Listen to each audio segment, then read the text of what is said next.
ডিসেম্বরের কথা তো আমরা বলি নাই, আপনি বলেছেন ইউনূস সাহেব জাতির সামনে ডিসেম্বরের কথা, আমরা বলেছি আপনারা সেই ওয়াদা আপনি রাখেন, আমাদের মুখ থেকে ডিসেম্বরের কথা আসে নাই। আজকে করিডোরের কথা শুনে কনফিউশন কে ক্রিয়েট করেছে? আমরা তো কনফিউশন ক্রিয়েট করে নাই।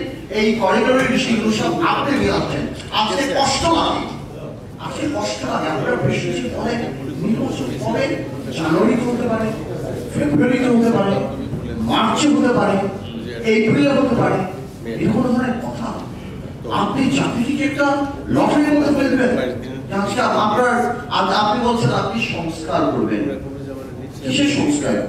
এনসিপি কে ক্ষমতা দেওয়ার সংস্কার, এনসিপি কে ভালো করার সংস্কার। দেখুন এনসিপির প্রতি আমাদের দুর্বলতা আছে, এই যে বৈষম্যবিরোধী ছাত্র আন্দোলন এদের প্রতি আমাদের দুর্বলতা আছে। আমি ব্যক্তিগত বলতে চাই, যদি এত বড় একটা সংসদ সামনে আসবে, তারা যদি ঠিক করে পলিটিক্স করে সামনে আসতে পারে, আজকে মধ্যে থাকবেন, আমি শিওর আমার এখানে যারা বসে আছে তারা হবে। কিন্তু তারা যে প্রথম থেকে প্রত্যেকটা রাজনৈতিক দলকে আক্রমণের মুখে রেখেছে।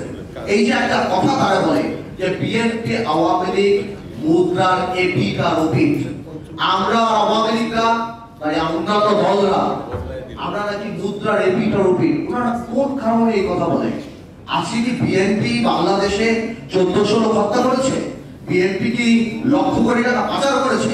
বিএনপি কি 3টা জাতীয় সংসদ নির্বাচন দিনের নির্বাচন রাতে করেছে? মাথায় রাখতে হবে, আওয়ামী লীগ কোন রাজনৈতিক দল না, Awami League is a criminal enterprise. আমরা রাজনৈতিক দল। আজকে বিএনপি আমি ধন্যবাদ জানাই যে বিএনপির মতো এত বড় একটা রাজনৈতিক দল, হয়তো ইলেকট্রাল রেটে আমরা ওর উপর ইম্পর্টেন্ট নাও হতে পারি, কিন্তু রাজনীতি হয়তো আমরা রেলিভেন্ট। আজকে বিএনপি একটু কথা পড়াশোনা আমাদের সাথে কথা বলেছে, আমাদের কাছ থেকে অনেক ধরনের অ্যাডভাইস দিয়েছে। এই পদক্ষেপটা আমরা স্বাগত জানাই, কিন্তু কষ্ট লাগে এনসিপি আপনাদের জন্য, কারণ আপনারা এর মধ্যে ইনক্লুডেড অন্তর্ভুক্তি হতে পারেন নাই। আপনাদের দম্ভ, আপনাদের অহংকারের জন্য। মনে রাখবেন, সরকার চালানো আর সরকার নামানো এক জিনিস না। আজকে ইউনূস সাহেব আপনাকে আরেকটা কথা বলি, আপনার অ্যাসেট কি? You are not politician. আপনার অ্যাসেট ইন্টিগ্রিটি, আপনার ক্রেডিবিলিটি, আপনার অ্যাসেট। আজকে যখন আমরা দেখি আপনি ইউনিভার্সিটি আদমের লাইসেন্স নিচ্ছেন, আপনি ইউনিভার্সিটির লাইসেন্স নিচ্ছেন, আপনার অনেক কিছু মাফ হয়ে যাচ্ছে।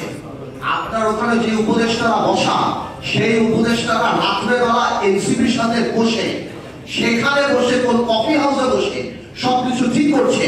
আপনার মন খারাপ, আপনি পদত্যাগ করতে চান, সেই জিনিস আমাদের জানতে হবে এনসিপির নেতা জাহিদের কাছ থেকে।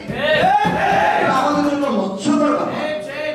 আপনি আজকে যে পারমিশন গুলি নিয়েছেন, এই পারমিশন গুলি হয়তো কোন একটা গণতান্ত্রিক সরকার আপনি নিতে পারতেন, কিন্তু আজকে নিয়ে আপনার ইন্টিগ্রিটি অ্যাটাক করার, আপনার ইন্টিগ্রিটিকে প্রশ্নবিদ্ধ করার কোনো দরকার ছিল না। এই জন্য আমরা বলতে চাই, আমরা জানি আপনি রাজনীতিবিদ না, আমরা জানি আপনার আশেপাশে রাজনীতি নাই। আপনি এখন নির্বাচনের ডেটটা দিয়ে দেন বাংলাদেশে। আমরা সবাই বলছি যে ডিসেম্বরের মধ্যে নির্বাচনটা আপনি যদি দিয়ে দেন, এই দেশে সবকিছু একটা লাইনের মধ্যে চলে যাবে। আজকে ব্যবসায়ীরা ইনভেস্ট করে না কোথাও, তারা মনে করে ভাই ইলেকশনের পর কি হবে, প্রশাসন কারা আসবে, কোথায় কি হবে, চাকরি বাকরি ব্যবসা থেকে আরম্ভ করে সবকিছু আপনি একটা কনফিউশন হচ্ছে আপনি ফেলে দিয়েছেন বাংলাদেশে।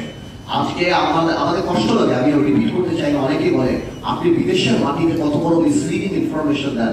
আপনি বলে একটা বিএনপির মতো একটা রাজনৈতিক দল ছাড়া আর কেউ চায় না। তো আপনি তো ওই রাজনৈতিক দলটার দোরগোয়ার প্রশ্নের কথা জাপানে বলে দিতেন যে ওই রাজনৈতিক দলটা কত বড়, ওই রাজনৈতিক দলটার সাপোর্টেই আপনি যে চেয়ারে বসে আছেন, ওই রাজনৈতিক দলটার সঙ্গেই যুবপথ আন্দোলনে আমরা সবাই ছিলাম, তাহলে এত বড় মিসলিডিং ইনফরমেশন আপনি দিতে পারেন না। ভাইয়েরা আমার, আমি কথা শর্ট করবো, এখানে সালাদ ভাই চলে আসতে, সালাদ ভাই আবার অন্য জায়গায় যেতে হবে। আমি এখানে এতটুকু বলছি, আমরা জানি নির্বাচন দিলেই সব সমস্যার সমাধান হবে না, নির্বাচন দিলেই সবকিছু শেষ হবে না। নির্বাচনেই জনগণকে ক্ষমতায়ন করার একমাত্র, এবং নির্বাচনেই বাংলাদেশের সবচেয়ে বড় সংস্কার। আর বাকি যা সংস্কার সেটা সময়ের ব্যাপার। ইউনূস সাহেব 17 বছর বাংলাদেশের মানুষ ভোট দেয় নাই, আপনি মানুষের ক্ষমতাটা মানুষের হাতে দিয়ে দেন। মানুষ আপনাকে সবসময় স্মরণ রাখবে, আমরাও আপনাকে শ্রদ্ধার সাথে স্মরণ রাখবো। তাহলে আগেও বলি সাহেব, পলিটিক্স আর ইকোনমিক্স এক না। পলিটিক্সে 2 আর 2 22 হয়, ইকোনমিক্সে 2 আর 2 4 হয়। আপনাকে অনেক